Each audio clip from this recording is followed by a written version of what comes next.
Trainee IPS Uday కృష్ణారెడ్డికి 14 రోజుల judicial remand విధించింది Uppalpalli court. ఆయనను చంచల్గూడ జైలుకు షిఫ్ట్ చేశారు. మహిళా ట్రైనీ ఐపీఎస్ పై లైంగిక వేధింపుల కేసు రిమాండ్ రిపోర్టులో పోలీసులు కీలక అంశాలను కోర్టుకు తెలిపారు. ఈ రిమాండ్ రిపోర్ట్లో చాలా కీలక అంశాలు ఉన్నాయి. ఉదయ్ కృష్ణారెడ్డికి బాధితురాలికి ఇన్స్టాలో పరిచయం ఏర్పడింది. అంటే ఇందులో వాళ్ళిద్దరికి పరిచయం ఎక్కడ ఏర్పడింది అనే వివరాన్ని కూడా చాలా సమగ్రంగా రూపొందించారు. ఇన్స్టాగ్రామ్లో పరిచయం ఏర్పడింది. ఆ పరిచయం కాస్త ప్రేమగా మారింది. ఆ తర్వాత విభేదాలు వచ్చాయి. అప్పటి నుంచి ఉదయ్ కృష్ణారెడ్డి వేధిస్తున్నారని అంటున్నారు బాధితురాలు. బాధిత ట్రైనీ ఐపీఎస్ దూరం పెట్టిన వేధింపులు ఆపలేదు. ఆమె గొంతుపై కత్తి పెట్టి మరీ చంపేస్తారని బెదిరించాడని పోలీసుల రిమాండ్ రిపోర్టులో నమోదైంది. కానీ గుర్తుందా సత్తాజ్, ఈ విషయంలో ఉదయ్ కృష్ణారెడ్డి ఒక లేఖ విడుదల చేశారు. ఆ అమ్మాయి నన్ను వేధించింది, నా పైన వచ్చి పడుతుంది, నేను ఆ వీడియోని వాళ్ళ హస్బెండ్కి పంపించాను. అప్పుడేమనుకున్నారంటే అలా జరిగితే ఉన్నతాధికారికి చెప్పాలి తప్ప ఆ వీడియోని హస్బెండ్ ఎందుకు పంపించావని. సో ఆ లెటర్లో నేను బాధితుడిని అన్నట్టుగా లెటర్లో పేర్కొన్నాడు. కానీ ఇప్పుడు అధికారుల దర్యాప్తులో ఉదయ్ కృష్ణారెడ్డి ఆ లెటర్ రిలీజ్ అయిన తర్వాత ఒక బెనిఫిట్ ఆఫ్ డౌట్ కూడా ఇచ్చారు ఉదయ్ కృష్ణారెడ్డి. ఆ తర్వాత బాధితురాలు ఇంకొక బాధితురాలు కూడా ఫిర్యాదు చేసినట్టుంది. కొంత చెంప మీద ఏదైతే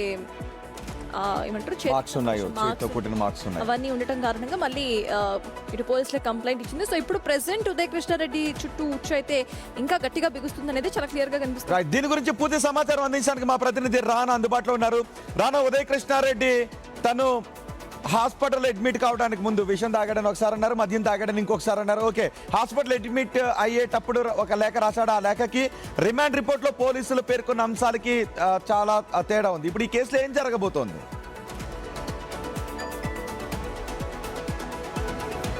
అంటే రోహిత్, ఆ లెటర్ నేను రాయలేదు, ఒకవేళ మధ్యలో ఏమన్నా చేసుంటానేమనే ఉద్దేశంతో ఆయన తోసిపుచ్చాడు. సో తర్వాత అతను 4 రోజుల పాటు 5 రోజుల పాటు కూడా ఎక్కడ కనపడలేదు. సో మొన్న పోలీసులు అరెస్ట్ చేసినంత వరకు కూడా అతను ఆచూకీ అనేది కనపడలేదు. అయితే ఇక్కడ కీలకమైనటువంటి విషయం ఏంటంటే మొదటి నుంచి కూడా మన మీడియాలో కానీ సోషల్ మీడియాలో కానీ లైంగిక వేధింపులు, లైంగికంగా వేధించాడనేది మాత్రం వార్తలు వస్తున్నాయి. కాకపోతే రిమాండ్ రిపోర్ట్లో చాలా క్లియర్గా వాళ్ళిద్దరికీ కూడా పరిచయం ఉంది. వాళ్ళిద్దరు రిలేషన్షిప్లో ఉన్నారు. రిలేషన్షిప్లో బ్రేకప్లో ఉన్నప్పుడు ఇతను పదే తనతో మళ్ళీ కలవడానికి కానీ ట్రై చేశాడు. దాంతోపాటు గతంలో వీరు చదువుగా ఉన్నప్పుడు లేకపోతే ప్రైవేట్గా ఉన్నప్పుడు వీడియోలు తీసి ఫోటోలు తీసి అవి ఇప్పుడు పెళ్ళైపోయింది కాబట్టి ఆమెకి వాళ్ళ హస్బెండ్కి పంపించడము, తర్వాత వాళ్ళ ఫ్రెండ్స్కి పంపించడం, ఇవన్నీ కూడా చేస్తున్నాడు. దాంతోపాటు ఫేక్ అకౌంట్ని క్రియేట్ చేసి పదే కూడా వేధించాడు అనేది కూడా ఇప్పుడు ప్రత్యేకమైన ఆ వేధింపులు తాళలేక ఇప్పుడు పోలీసులను ఆశ్రయిస్తున్నారనేసి కూడా ఆ మహిళా అధికారిని పెట్టినట్టుగా వారు రిమాండ్ రిపోర్ట్లో కీలకంగా ప్రస్తావన చేశారు.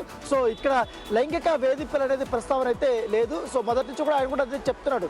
కాకపోతే ఏంటంటే మాకిద్దరికి రిలేషన్షిప్ ఉంది కాబట్టి అది కంటిన్యూటీ అవుతుంది. దాంతోపాటు నేను వదిలేయమని చెప్పాను, కానీ ఆమె నా వెంట పడుతున్నట్టుగా తన వర్షన్ అతను చెప్పుకుంటూ వస్తున్నాడు. కాకపోతే బాధితురాలు వర్షన్ అనేది ఇంపార్టెంట్ కాబట్టి ఎక్కడైనా కూడా అదే రిమాండ్ రిపోర్ట్లో పొందుపరిచారు. అయితే ఈ కస్టడీ పిటిషన్ సంబంధించిన అంశంలో రానా ఒక దశలో పాపం ఉదయ్ కృష్ణారెడ్డి కూడా నిజంగా బాధితుడు, అంత కష్టపడి వచ్చాడు, అతని వైపు నుంచి కూడా ఆలోచిద్దామని అనుకున్నప్పుడు ఇప్పుడు అతని వైపే తప్పు ఉందనే వివరాలు బయటకు వస్తున్నాయి. అదే రిమాండ్ రిపోర్ట్లో పేర్కొన్నారు, రైట్?